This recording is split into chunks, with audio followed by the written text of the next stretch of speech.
Welcome to the Real Talk Retirement Show, where we explore the financial side of retirement and beyond. Whether you're currently retired or planning for the future, we offer real, relatable conversations about money and personal finances. Most importantly, we dive into all these topics using real talk. Now, let's get real about your money and your retirement. Welcome, everyone, to another episode of the Real Talk Retirement Show. We are Brian Graff and Tracy Burke from Conrad Siegel with you as always. And this month, Tracy, we have an important topic to discuss, as we usually do. This month, we are going to talk about how to raise financially capable children without perhaps sacrificing our own financial futures. And as we dive into this, it's not always about simply dollars and cents, though. It's really more about developing good financial habits early in life and how we can help children, whether kids of our own or perhaps our grandchildren, to have financial success later in life. So, Tracy, this feels like the perfect time for you to tell us one of your stories to get the conversation kick-started. Are you up for it? I think I might be. So this story is about Emily. So when Emily was 6 years old, her grandmother gave her two glass jars. One of those was labeled spending, and the other was labeled grow. So anytime that Emily received money, whether that was, cash for the birthday, money for doing chores around the house, random $5 bill that she found on the street or given to her by grandpa, she had to split it between those jars and make some decisions. So at first, those decisions were pretty simple. The spend jar meant, well, she could get candy and toys, right? And then the growth bar or jar, meant probably not something too exciting, right?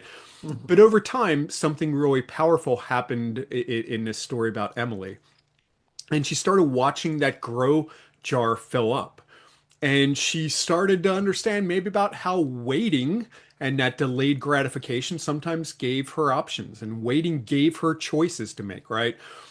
So fast forward 20 years later, Emily graduated college, debt free, had an emergency fund put into place, had even money for a down payment on her first home, all before she turned 28. Nice. Go Emily, right? Yeah. So now to be clear, that didn't come through saving into that jar, right? With all those things, some of those are pretty big ticket items. So saving for college, emergency fund, and even a home down payment, that didn't come through saving in the jar. But the money habits that she learned early on that led to her making better decisions about money.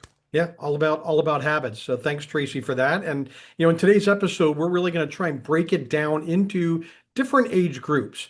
So we'll start with focusing on younger kids like Emily.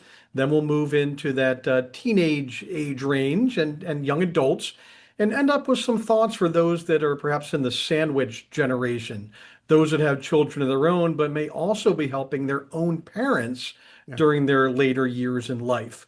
And this topic, as a warning, as many do, can stir emotions, and really perhaps you'll hear some things that ring true within your own family situation.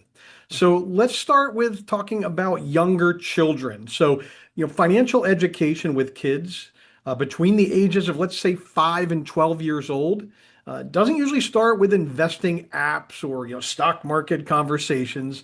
It really starts with visibility. Kids need to see money. Kids need to touch money. They need to feel it in their hands. Now, if you're a germaphobe like me, make sure to keep that bottle of Purell near the piggy bank. But anyway, back to my point. That's why physical systems, those jars or envelopes you talked about earlier, Tracy, are so powerful early on. Now, in today's digital world and with the disappearance of physical currency, this can be more difficult than ever. Yeah, and relating this, we talked about Emily and the two jar approach. Something that I think we've spent a little time on talking in previous podcasts, or we do certainly in our every sort of day lives, is we talk about the three bucket concept. Mhm. And again, we've used this, with talking with clients, but I've also used this with my three kids as they've grown up. And it's a variation of that story of Emily with the spend and grow jars. But when my kids receive money for chores, we required them to use three buckets: a spend, and a save, which is really the two that we talked about with Emily. But then the third one is a giving, sort of a giving bucket, so to speak. Now, these weren't physical jars, at that point. But when kids divide money up this way, I think, it can teach them three lifelong principles. One of those being that money is not finite, right? It's not it does it does run out at some point, so it's not everlasting. So there is only a certain amount that can end up in those areas. The second point I think it can sort of talk is that you shouldn't be spending all of it. Now this is tough. I have a 14-year-old son who the money he makes, by doing a couple things here and there at home, and he also umpires Little League Baseball. He wants to spend that money before, he makes it. Of But, course. that's of course, spending it, is you just can't spend all of it. And then the third component at sort of the third bucket, so to speak, that we added to the conversation, that giving bucket, you can use money to do good and to help others, right? So, I think the other thing with younger kids, it's important to let them make mistakes as well, right? If they blow all their money on something silly and then regret it later, maybe that's okay, right? Yep. That maybe that lesson, maybe it'll cost them $12 at age 8, but could cost them $12,000 at age 28 if they didn't sort of learn some of those lessons. Absolutely. Yeah. So those allowances can definitely be helpful, especially if tied to like real life responsibilities for your kids. And not because kids are simply paid to exist, but because they're learning how to contribute in life and to be accountable to really important life skills. Another key practice with this younger age group is to talk through everyday purchases with them. So, for example, when you're at the grocery store, if you're lucky enough to get them to come with you, you explain why you're choosing one item over another. Or when you pay a utility bill, like the water bill, for example, show it to them and explain that those 20-minute showers they're taking, those aren't free, right? So make it mean something to them, and really work with them on those different issues. And as kids do get a little older, and for the tech savvy families, there are a few platforms like Greenlight or Busy Kid that can introduce budgeting tools with some parental oversight. But remember, really try not to rely solely on those tools to teach those values. Make sure that you're guiding your children and perhaps your grandchildren along the way, and really have those meaningful conversations with them. That'll go a long way. Yeah, and those resources you just mentioned, Brian, are good. And another quick resources that I like is a book called The Opposite of Spoiled by a gentleman named Ron Lieber. And some folks I know watch us on the YouTube video, and I'm holding it up right now. Obviously, if you're listening through the podcast version, you're not seeing it, but The Opposite of Spoiled by Ron Lieber. Just a great book that has framework with money conversations with family members, in particular children. So, as you indicated, we're going to talk through different stages of life. So let's move on to the next stage here. Teenagers, and then, eventually we'll get to, that obviously morph into early adulthood and young adults there. But certainly as kids grow into teenagers, our roles as parents or grandparents can certainly shift. I would maybe say that if we label those earlier years that we're talking through as maybe trying to manage them and being a manager, but as we get into the teen years and early adulthood, maybe we move from that manager concept to more of a coach concept. And could probably argue that the stakes get higher at that age, but so does the opportunity. Hmm. So before these kids are out there getting their first credit card, it's important to explain, well, what does that mean, and what are those credit scores? I know working through that, sometimes that bit of plastic just seems like, well, it's free money or whatever it is. And of course, we know that it's not. So having those conversations. When they get to that point where they have their first job, when they get their first pay stub, that's can be a gratifying experience as a parent to sit there and sort of walking through and when they say, "Boy, I thought I was getting paid this, but why at the why is my take home so different?" So you walk through what's gross pay versus net pay, what the tax components are. It's like I said, it's always shocking that 17-year-old realizing that first paycheck is certainly smaller than expected, but a good lesson to learn and as sort of indicated, better to learn that at age 17 than later in life. For sure. And then, for those with teens that are working, you could consider that saving component, the saving mentality we talked a little bit about, helping them open, maybe it's a Roth IRA, just to start that habit of saving. And it doesn't have to be a big dollar amount, but even putting a little bit into, say, a Roth IRA, and you need to have earned income to do that. But if they have a job and it's 16 or 17, they can be put a little bit into there. It shows and it allows them to have that ability for those contributions to dramatically grow those decades and what compounding interest can do over a longer period of time. So that visual of seeing that happen, I think, can really help with some of those behaviors. Oh yeah, and Tracy, 100% true story. My son, who was age 19 and a freshman in college, actually sent me a text message a few months ago asking me if I would help him open a Roth IRA. Wow. And what, yeah, Wow. what a proud dad moment that Yeah, was. It's right up there you've with done well. right up there with the first Little League home run. I don't know which one made me prouder, but that Roth is is right up there for sure. So that was very cool. And Awesome. speaking of college, saving for college obviously is very important, but it must come with some perspective. Vehicles like 529 plans offer tax advantages and flexibility. And resources like savingforcollege.com can really help families compare the different options that are available. But here is what you need to remember. I think this is one of the more important lines that we're going to go through in this podcast, and that is that your child can borrow for college. However, you cannot borrow for retirement.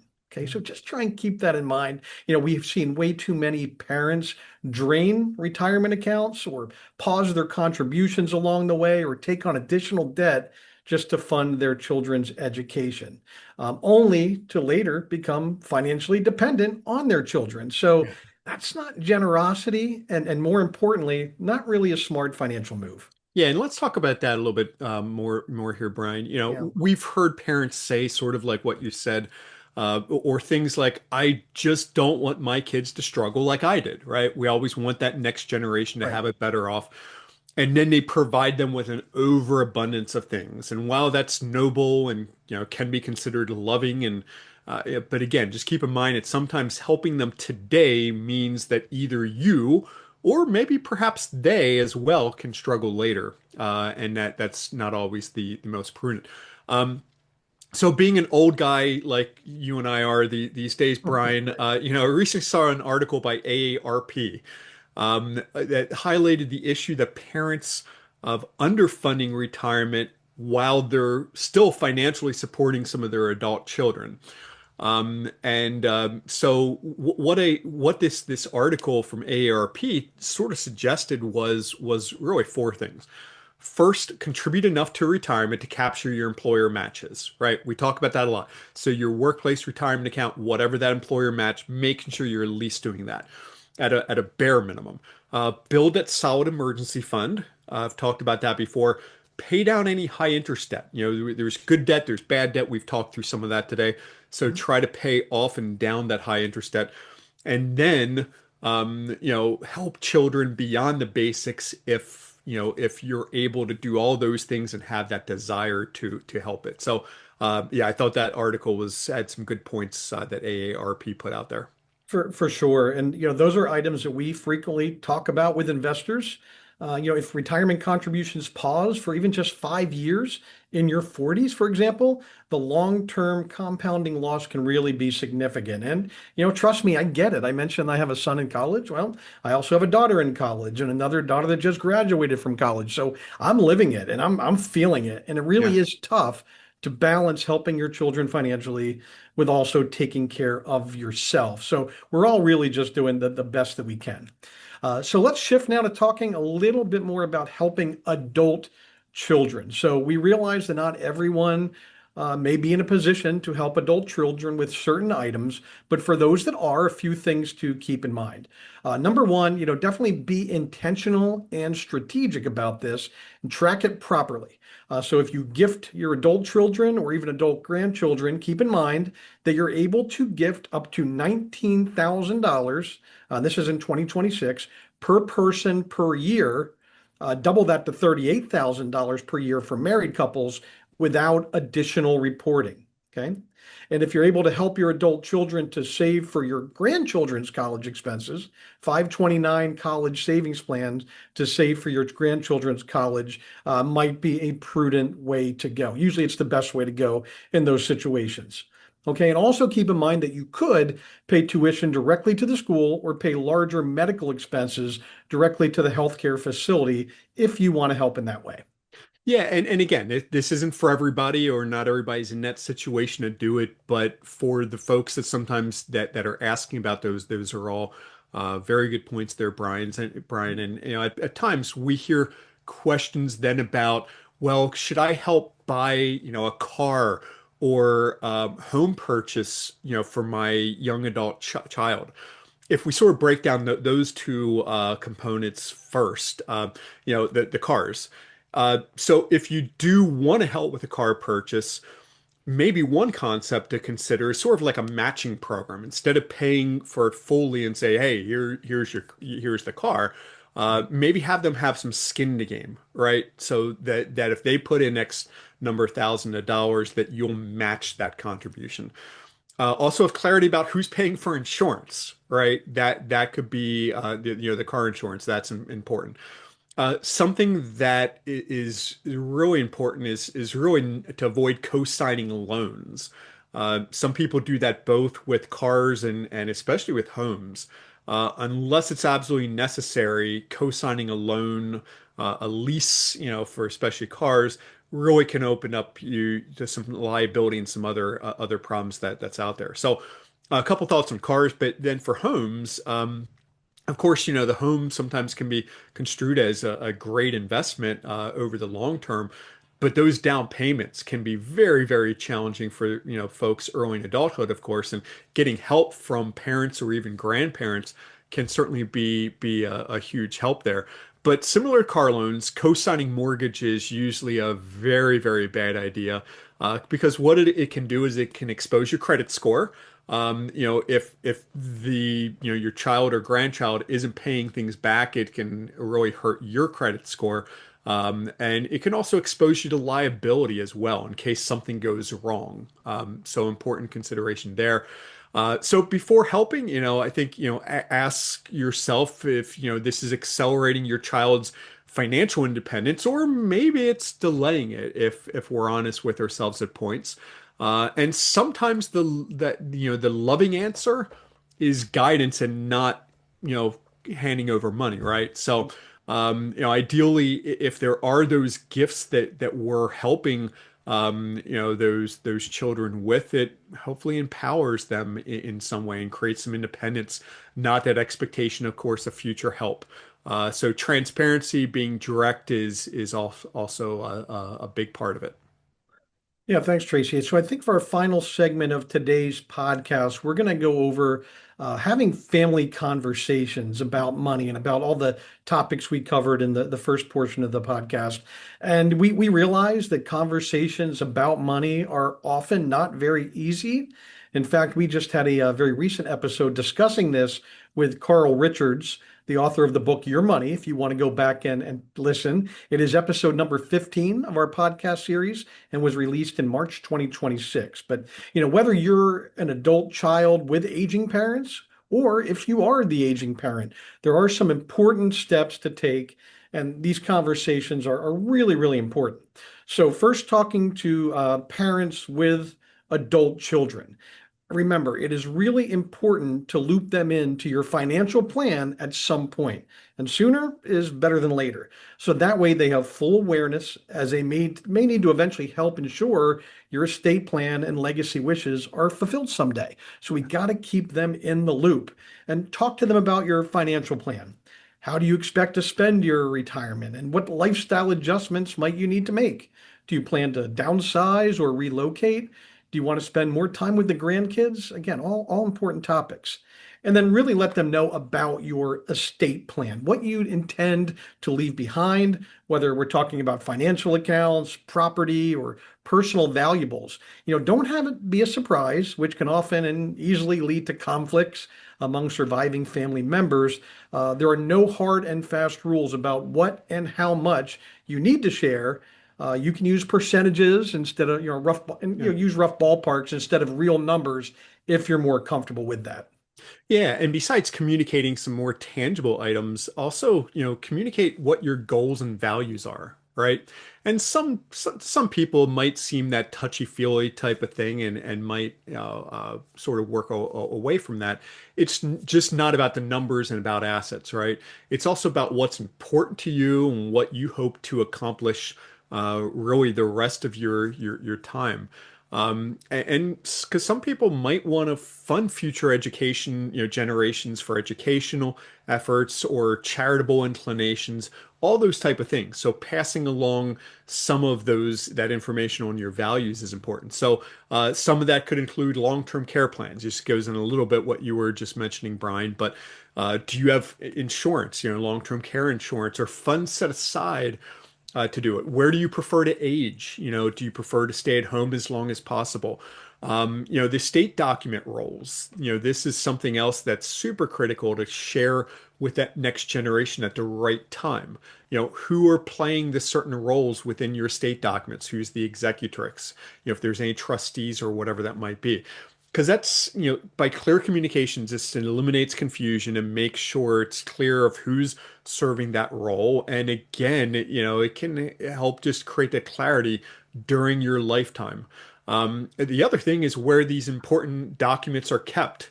Does the estate planning attorney have copies?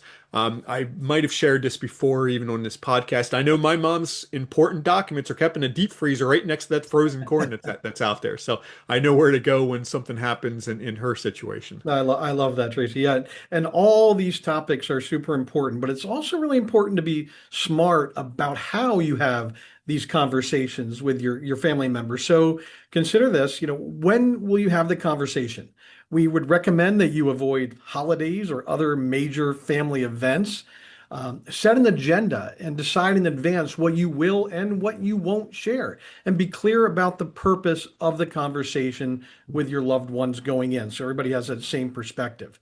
And acknowledge right up front that there can be emotions on the subject, and encourage questions and sharing from your family members. I believe Carl Richard in his recent episode mentioned have a timeout rule too. So don't be afraid to Yeah. put a pause on the conversation if it becomes too uncomfortable for one of your family members. None of this is easy. We realize that, but it is necessary. Those financial conversations can be difficult, and if you need additional resources or guidance, please reach out to our team, and we will be happy to help you with that. So, as always, Tracy, let's end off with some action item from today's episode. If you want to kick us off there. Yeah, so when working, or thinking and teaching younger children about money, understand they need to see and experience what it all means. That was a big takeaway I know I had here today. And consider that three bucket approach that we talked about: the save, spend, and give. Finding opportunities to explain how you use your money in life and make good decisions, right? And as we progress into the teenager area, that transitions from the coaching stage, and give them some breathing room to learn on their own, right? Help them by explaining some of these concepts that they might experience for the first time. Help them to save on their own, for that first time, and be open about how you and they will pay for college and navigating all those. And of course, when your children get into the becoming young adults, how's the best way that you can support them if they need it, and if you're also able to do it? And remember, it's okay if you can't.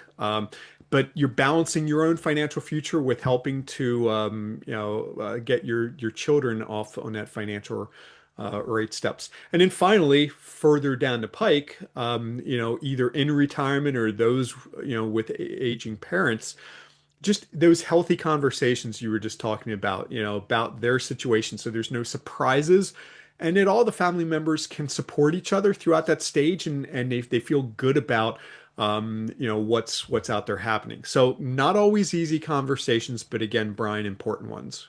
Yeah, definitely not always easy, but remember, we are here to help. So please continue to reach out to us with questions or comments. Our email address is podcast@conradsiegel.com. And remember, if you're liking this series, we hope you are, please share the episodes with friends, family, coworkers, and give us a 5-star review if you're so inclined, and definitely subscribe if you haven't already. Tracy, great conversation. Thanks so much, everyone, for joining and for staying with us on our journey to and through retirement. So we'll see everyone next time on the Real Talk Retirement Show. Thank you for tuning into today's show. The Real Talk Retirement Show is created and produced by Conrad Siegel, an advisory firm that specializes in helping people prepare for retirement and beyond. If you want to learn more about our work or meet the team, you can visit conradsiegel.com. Information on this show is for educational purposes only and should not be considered personalized investment, tax, or legal advice. Before making decisions, you should consult with the appropriate professionals for advice that is specific to your situation.